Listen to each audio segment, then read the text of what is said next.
ورحمۃ اللہ وبرکاتہ۔ نحمده ونصلی علی رسولہ الکریم، اما بعد فاعوذ باللہ من الشیطان الرجیم، بسم اللہ الرحمن الرحیم۔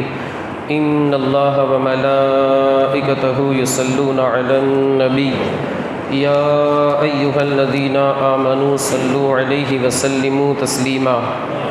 اللہم صل علی سیدنا و مولانا محمد معدن الجود والکرم وآلہ الکرام وابنہ الکریم وبارک وسلم۔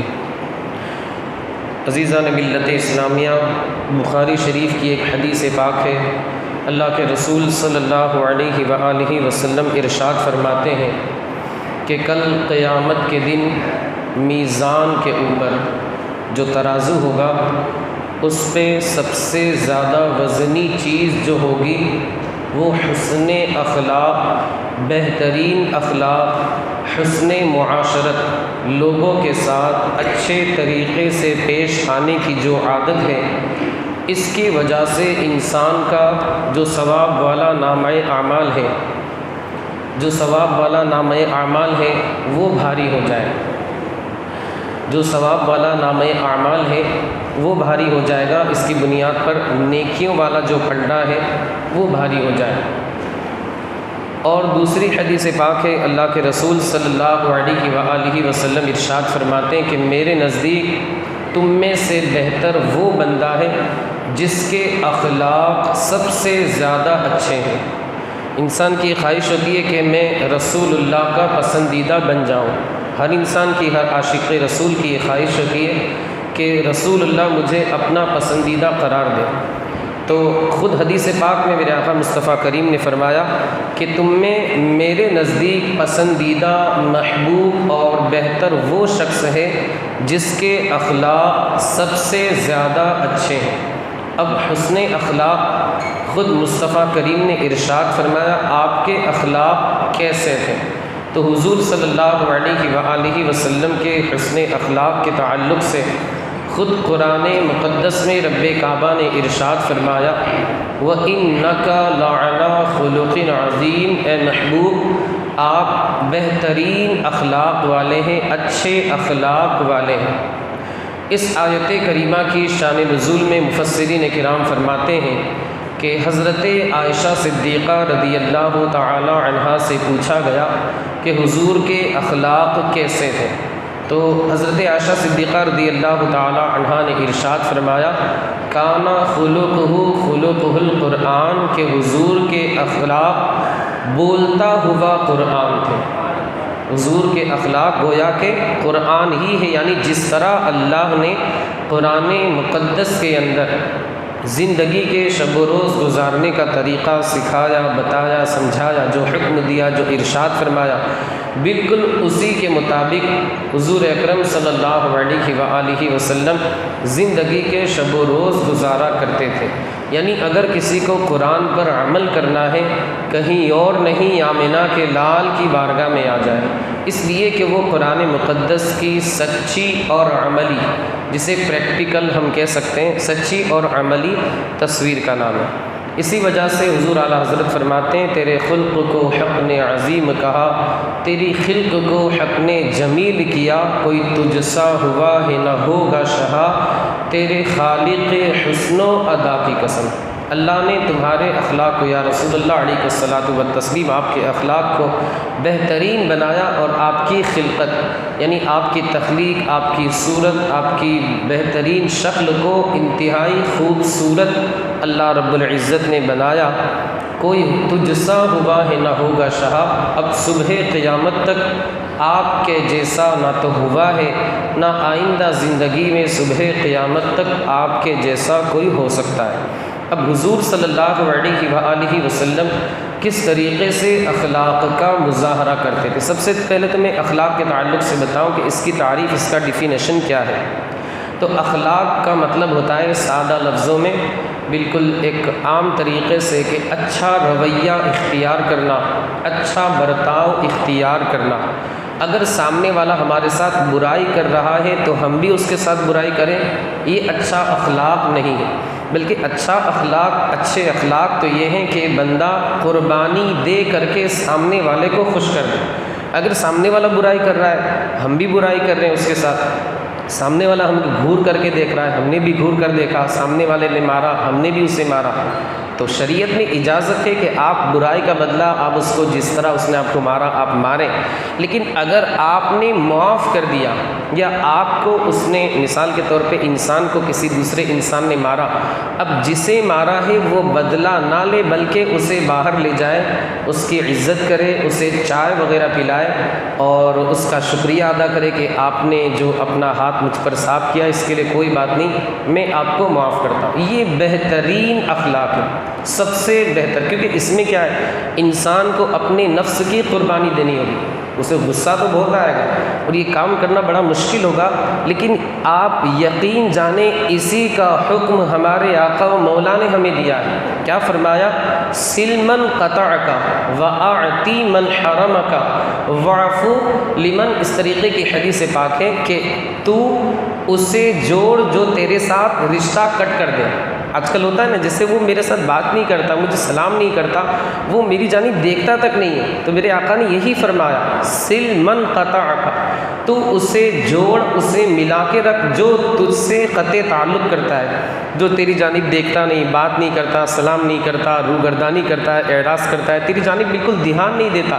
ہمارے حضور نے کیا فرمایا؟ تو اس کے ساتھ صلہ رحمی کر، اچھا سلوک کر، اچھا برتاؤ کر، یہ حقیقت میں سنت کو ادا کرنا ہے۔ وَأَعْتِي مَنْ حَرَمَكَ، اور جو تجھے روکتا ہے، یعنی تیری مصیبت کا زمانہ تھا اور اس کی اچھائی کا زمانہ تھا، وہ بہترین اس کا رزق وغیرہ چل رہا تھا، کام دھندا، تجھے ضرورت تھی، اس نے نہیں دیا، اب آج ایسا وقت آیا کہ اس کے دن جو ہے وہ اچھے نہیں ہیں، تیرے دن اچھے، تو جو پرانا ہوا اسے بھول جا۔ وَأَعْتِي مَنْ حَرَمَكَ، اس نے تجھے فراموش کر دیا تھا، نہیں دیا تھا، تیری مدد نہیں کی تھی، نصرت و اعانت نہیں کی تھی، آج تو اسے یاد مت رکھ، اسے بھول جا، جو ہوا اللہ اسے معاف کرے، اسے نیک ہدایت عطا فرمائے۔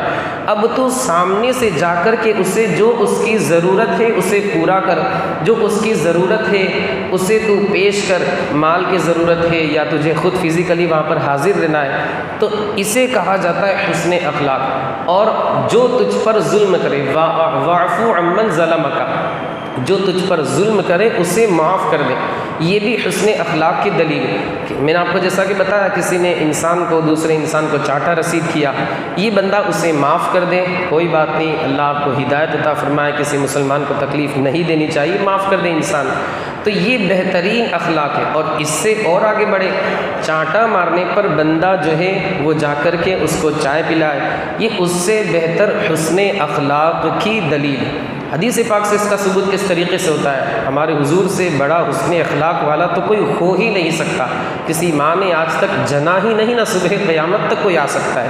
ایک یہودی عالم زید بن ثانہ جس کا نام تھا، مصطفیٰ کریم سے کچھ اسے کھجوریں لینی تھی، لیکن 1 یا 2 دن باقی تھے، وہ 1-2 دن پہلے آیا، مصطفیٰ کریم اپنے ستاروں کے مانند صحابہ کے درمیان بیٹھے ہوئے تھے، وہ آیا اور دور سے چلانے لگا زور زور سے۔ ظاہر سی بات ہے، آپ اگر اپنے کاریگروں کے درمیان جو آپ کے ورکرز ہیں، بلا شبہ بلا تشبیہ و تمثیل، آپ اگر بیٹھے ہوئے ہیں، آپ کے ورکرز کے درمیان جو آپ کے یہاں کام کرنے والے، آپ کو باہر سے آ کر کے کوئی بالکل ڈانٹ کر کے بات کرے، بدتمیزی کرے، جلال آئے گا کہ نہیں؟ آپ اس کو باہر نکلوا دیں گے، اور اللہ ماشاء اللہ جسے اللہ ہدایت آئے گا جلال، یقیناً آئے گا۔ انسان کی فطرت، یار مجھے 4 کے سامنے تو نے ذلیل کر دیا، لیکن یہ ہمارے حضور کی شان ہے، بلا تشبیہ بلا شبہ و تمثیل۔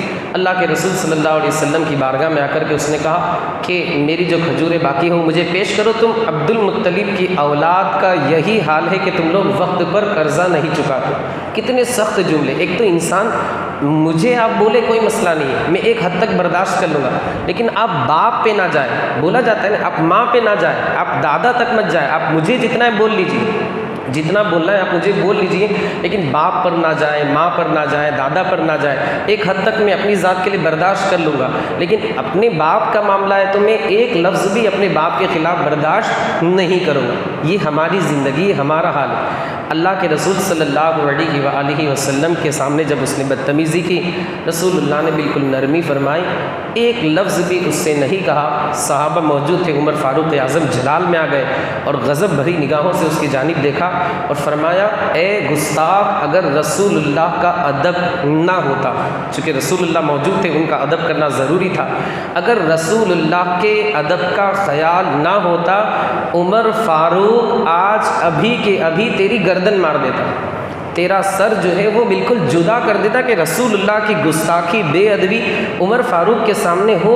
عمر ایک لمحے کے لیے بھی اسے گوارا اور برداشت نہیں کر سکتا۔ اللہ کے رسول صلی اللہ علیہ وسلم نے فرمایا، عمر ذرا ٹھہر جاؤ، صبر سے کام لو، تم یہ کیا کر رہے ہو؟ تمہیں تو یہ چاہیے تھا کہ مجھے کہتے کہ قرض کی ادائیگی میں آپ جلدی فرمائیں اور اسے نرمی کے ساتھ سمجھاتے، مجھے قرض کی ادائیگی کی ترغیب آپ دیتے، مگر آپ تو جلال میں آ رہے ہیں۔ پھر اللہ کے رسول صلی اللہ علیہ وسلم نے ارشاد فرمایا، جاؤ عمر، فلاں جگہ کھجور رکھی ہے، اسے زید بن ثانہ کو پیش کر دو، قرض وغیرہ ادا کر دو، اور سنو، تھوڑی سی ایکسٹرا اور کھجور بھی اسے دے دینا۔ کیوں؟ اس لیے کہ تم نے اسے تھوڑی سی ترچھی نگاہ سے، غیظ و غضب والی نگاہ سے، جلال والی نگاہ سے دیکھا، اس بنیاد پر اسے تھوڑی سی تکلیف ہوئی ہوگی، تو کسی کو تکلیف ہم پہنچائے، ہمارا یہ شیوا نہیں۔ عمر فاروق اعظم گئے، جتنی کھجور کا تقاضا تھا، جو قرض میں تھی دینی تھی، وہ دی، ایکسٹرا کھجوریں دی زید بن ثانہ کو۔ زید بن ثانہ نے پوچھا، آخر یہ کیا بات ہے؟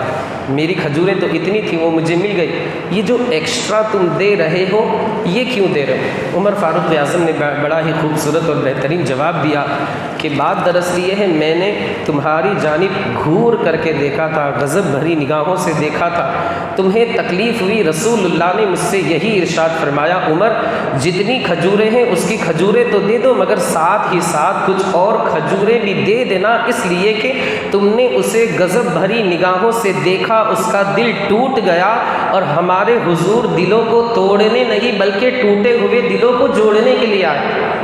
اس بنیاد پر رسول اللہ نے تمہیں ایکسٹرا کھجوریں دینے کا حکم دیا، ارشاد فرمایا، یہ زائد کھجوریں میں تمہارے پاس اس لیے لے کر کے آیا ہوں۔ زید بن ثانہ یہودیوں کا بڑا عالم تھا، اس نے کہا، عمر مجھے جانتے ہو؟ حضرت عمر فاروق اعظم نے فرمایا، ہاں میں جانتا ہوں، تیرا نام زید بن ثانہ ہے، تو یہودیوں کا بڑا عالم ہے، جانکار ہے، تو توریت میں سب کچھ پڑھتا رہتا ہے۔ اس نے کہا، ہاں میں عالم ہوں۔ عمر فاروق اعظم نے فرمایا، پھر تو نے اس طریقے سے گستاخی کیوں کی، بے ادبی کیوں کی؟ تو جانتا ہے توریت میں سب کچھ، تم نے نشانیاں پڑھی۔ اس نے کہا، بات دراصل یہ، میں آزمانا چاہتا تھا، میں امتحان لینا چاہتا تھا، اور جو کچھ نشانیاں میں نے توریت میں پڑھی تھی وہ نشانیاں میں نے سچ سچ رسول اللہ کے اندر پا لی، ایک یا دو نشانی باقی تھی، میں ان نشانیوں کو جاننا چاہتا تھا، اس بنیاد پر میں آیا اور میں نے اس طریقے سے بے باکانہ جملے آپ کے سامنے عرض کیے تاکہ میں جان لوں کہ وہ دو نشانیاں آپ کے اندر ہے یا نہیں۔ ایک نشانی تو یہ ہے کہ سامنے والا اگر جہالت کا مظاہرہ کرے گا تو یہ جو رسول اللہ کی ذات کریمہ ہے، یہ صبر سے کام لیں گے، بردباری سے کام لیں گے، اس کی جانب توجہ نہیں دیں گے، اسے معاف کر دیں گے۔ میں نے آزمایا، یہ صفت بھی مصطفیٰ کریم کے اندر پائی جاتی ہے۔ اور دوسری صفت جو باقی تھی وہ یہ کہ ان کا اخلاق بہترین اخلاق ہوگا۔ اس صفت کو بھی میں نے جان لیا، وہ اس طریقے سے کہ جب تم کھجور لے کر کے آئے تو میرے حصے کی کھجور تو لے کر کے آئے، لیکن اس سے پتہ چلتا ہے کہ ان کے حسن اخلاق، ان کے اخلاق اتنے بہترین ہیں کہ اتنی کھجور پر اکتفا نہیں کیا بلکہ مزید اور زائد کھجور دے کر کے میرے دل کو خوش کر دیا۔ اے عمر، میں تمہیں گواہ بنا کر کے کہتا ہوں کہ اللہ کے سوا کوئی معبود نہیں، مصطفیٰ اللہ کے رسول ہے۔ وہ کلمہ پڑھ کر کے فوراً مسلمان ہو جاتا، اور اتنے پر بس نہیں بلکہ آگے کہا، رسول اللہ کی بارگاہ میں حاضر ہوئے، عرض کی، یا حبیبی یا رسول اللہ، میں آپ کو آزما رہا تھا، یہ زید بن ثانہ کا پورا کے پورا مال ہے، میں آدھا مال راہ خدا میں خیرات کرتا ہوں۔ یہ آپ دیکھیں حسن اخلاق کی برکت، انسان کی زبان اگر میٹھی ہو، اخلاق اچھے ہو، دشمن بھی اپنے بن جاتے ہیں، پرائے بھی اپنے بن جاتے ہیں، بیگانے بھی اپنے بن جاتے ہیں۔ اسی بخاری شریف کی حدیث پاک ہے، ایک صحابی رسول اعرابی گاؤں کے دیہات کے رہنے والے تھے۔ آپ حضرات جانتے ہیں آج کل بھی جو گاؤں کے رہنے والے وہ تھوڑے سے مطلب ان کے اندر سمجھ لیجئے علم، جانکاری کیا ہونا چاہیے، کس کے ساتھ کیسی بات کرنی چاہیے، وہ ساری چیزیں ان کے اندر نہیں رہتی. کس کے ساتھ اونچی آواز میں بات کرنی، کس کے ساتھ کیسی بات کرنی، وہ ساری چیزوں سے وہ ناواقف رہتے. تو اس زمانے میں ایک اعرابی مسجد نبوی میں آئے. حضور صلی اللہ علیہ وسلم بھی تشریف فرما تھے. اللہ کے رسول صلی اللہ علیہ وسلم نے دیکھا، انہوں نے کونے میں جا کر کے نماز پڑھی.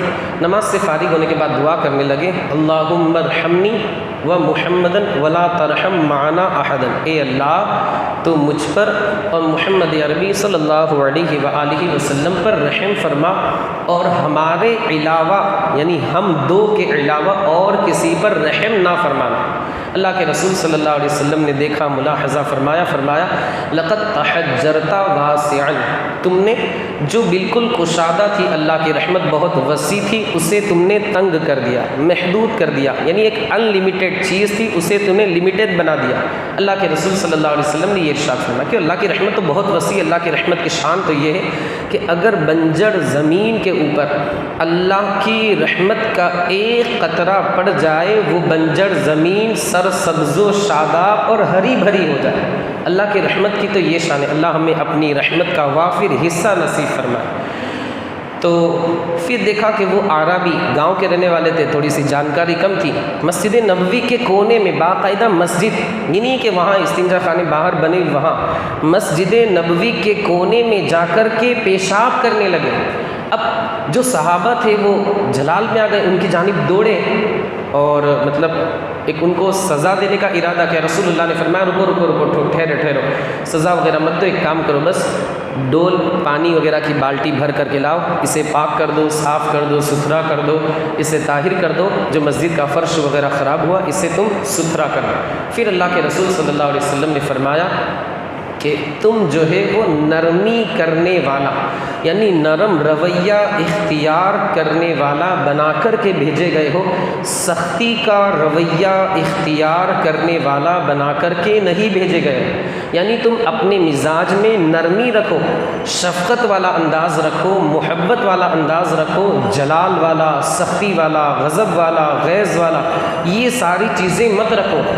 آپ دیکھیں آج کل کیا ہوتا ہے، اگر کوئی صاحب کچھ غلطی کر رہے ہیں، ایک باوا صاحب نے دیکھا، عالم صاحب نے دیکھا، اللہ اکبر، سامنے والے کی خیریت نہیں ہے، اس کی جب تک خیریت بگاڑ کر کے نہیں رکھ دیں گے ان حضرت کو چین نہیں ملے گا.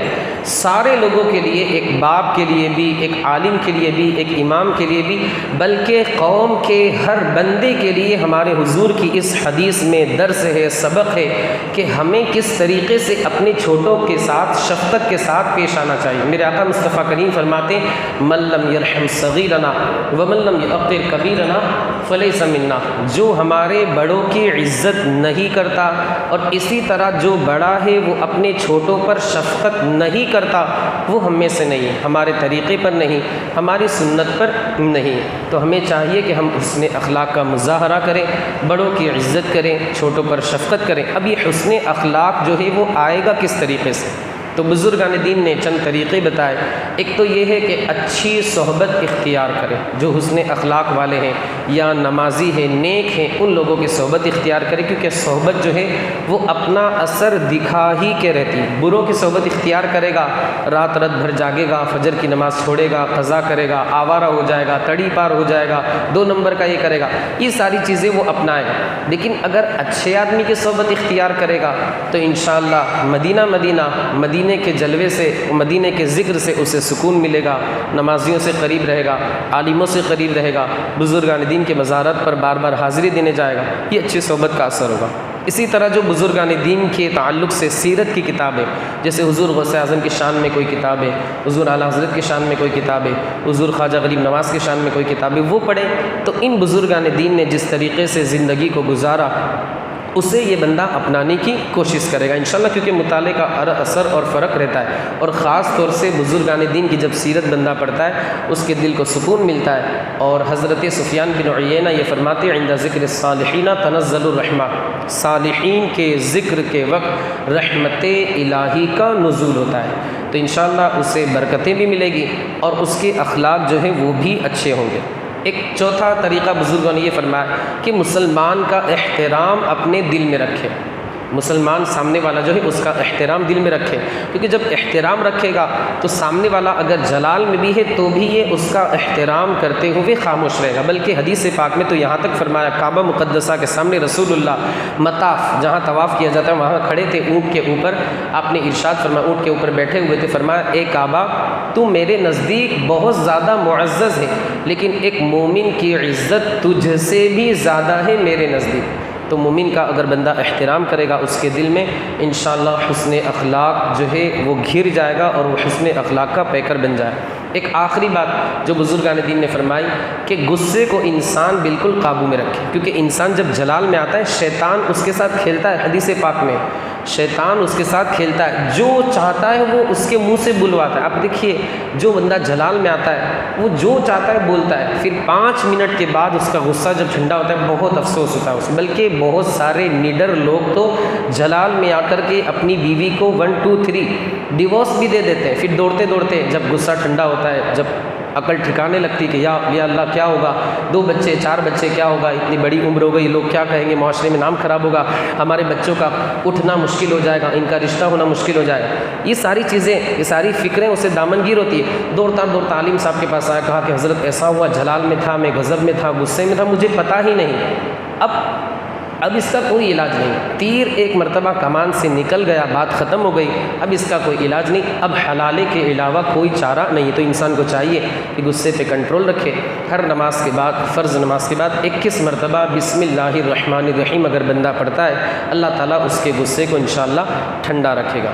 اور 2 دعائیں ہمارے حضور صلی اللہ علیہ وسلم نے بھی ہمیں تعلیماً ارشاد فرمائی، ایک تو وہی آئینہ دیکھنے والی دعا، اللہم حسنت خلقی فحسن خلقی، اے اللہ تو نے میری بہترین صورت بنائی ہے تو میرے اخلاق کو بھی اچھا بنا دے، مجھے بھی حسن اخلاق کا پیکر بنا دے، وہی آئینہ دیکھنے والی دعا اللہم حسنت خلقی فحسن خلقی۔ اور ایک دعا ہے اللہم انی اسألک الصحۃ والعفۃ والامانۃ وحسن الخلق، اللہم انی اسألک الصحۃ والعفۃ والامانۃ وحسن الخلق، اے اللہ میں تجھ سے سوال کرتا ہوں صحت و سلامتی، عفت یعنی پاک دامنی، امانت یعنی امانت، اگر کوئی ہمیں کچھ رکھ رہا ہے کوئی چیز ہمارے پاس تو ہم جس طرح اس نے دی اسی طرح اس چیز کو اس کے سپرد کر دیں، امانت داری دیانت داری، اور حسن اخلاق کا میں تجھ سے سوال کرتا ہوں، اے اللہ تو مجھے ان ساری چیزوں کے صفات ہے وہ مجھے عطا فرما۔ یہ مختصر صدر ستا مولا عز و جل ہمیں آپ کو اور ساری دنیا کے خوش عقیدہ مسلمانوں کو مصطفیٰ کریم کی سنتوں کے مطابق زندگی کے شب و روز گزارنے کی توفیق رفیق عطا فرمائے۔ مولا جو کچھ بھی بیان ہوا اس کے بیان کرنے میں مجھ سے جو بھی غلطی لغزش خطا خامی ہوئی ہو اپنے حبیب کے صدقے میں سے معاف فرما، مولا اس کی برکتوں سے مالا مال فرما، سنت رسول کے مطابق ہمیں زندگی کے شب و روز گزارنے کی توفیق رفیق عطا فرما۔ ہمارے ان بھائیوں نے درس میں شرکت کی، انہیں جزائے خیر عطا فرما۔ اے مولا عز و جل یہ گناہ گار بار بار یہ دعائیں کرتا ہے، مولا ان تمام ہمارے بھائیوں کو اور ہم گناہ گاروں کو آئندہ سال گھر والوں کے ساتھ حج بیت اللہ کی سعادتوں سے مالا مال فرما۔ مولا ہمارے ان بھائیوں کی کمائی میں، کاروبار میں، تجارت میں، رزق حلال میں خوب سے خوب تر برکتیں عطا فرما۔ وصلی اللہ تعالی علی خیر خلقہ و نور عرشہ سیدنا مولانا محمد وعلی آلہ واصحابہ اجمعین برحمتک یا ارحم الراحمین۔